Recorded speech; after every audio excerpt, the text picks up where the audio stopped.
पाच पाच आसमानी सुलतानी सत्ता उरावर थरथर करत होत्या. आयाबाईंच्यावर बेशीवर टाकली जात होती. शेतकऱ्यांना कष्टकऱ्यांना काम करणाऱ्यांना सगळ्या गुलाम बनावले जात होते. अशा वेळी सध्याच्या बोळ्याने निघाली श्रीनगरचे राजे लखुशराव जाधव आणि माळकाबाई यांच्या पोटी जिजाऊंचा जन्म झाला. पण वाटभरासोबतच जिजाऊंची पारतंत्र्याची जाणीव वाढत गेली आणि लाचारी पिढीच्या रोगाचा तेवढापासून तिरस्कार करू लागल्या. कारण त्यावेळची परिस्थिती प्रचंड वाईट होती.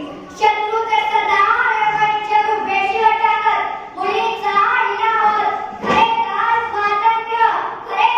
स्वातंत्र्य कशाला म्हणतात हेच विसरून गेलेला समाज निमूटपणे सर्व अन्याय अत्याचार सहन करत होता. शेतकऱ्यांची तर जेवढी वाईट अवस्था होती. पिकवावा आपण पण कमी मात्र बादशाची भरावी. अरे पिकवावा आपण पण कमी मात्र बादशाची भरावी. घाण करावा पण पोट मात्र दुसऱ्याचं भरावं. पण पोट मात्र दुसऱ्याचं भरावं. ही समाजाची दयनीय अवस्था जिजाऊंना भावत नव्हती. त्यांना या अन्याय अत्याचार विरुद्ध लढणारा एक वीर या मातीत पाहायचा होता. मित्रांनो, गुलामगिरी संपण्याची व मराठ्यांचे राज्य येण्याचे स्वप्न व महाराष्ट्र पाहू लागला. छत्रपती शिवाजी महाराजांनी हजारो वर्षांची गुलामगिरी मोडून काढली. छत्रपती शिवाजी महाराजांनी जे हिंदवी स्वराज्य निर्माण केले ते प्रामुख्याने जिजाऊंच्या संस्कारातून आणि त्यांच्या कार्याच्या प्रेरणेतून झाले. छत्रपती शिवाजी महाराजांच्या उत्तुंग कर्तव्याचा कळस बघत असताना जिजाऊंनी रचलेला पाया कोणीच विसरू शकत नाही.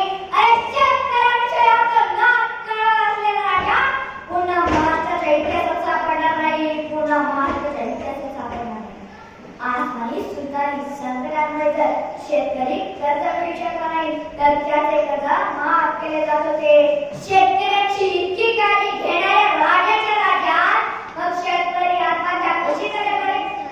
मी तर म्हणेन प्रत्येकाने जिजाऊ स्वप्न डोक्यात आणि मनात डावलून केले तर निश्चितच बौद्धिक, शारीरिक, मानसिकदृष्ट्या आपण सक्षम राहू.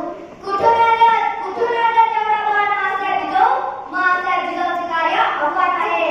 रायगडावरती राज्याभिषेक झाल्यानंतर अवघ्या 12 दिवसांनी म्हणजे 17 मे 1674 रोजी जिजाऊंनी हिंदवी स्वराज्यात अखेरचा श्वास घेतला.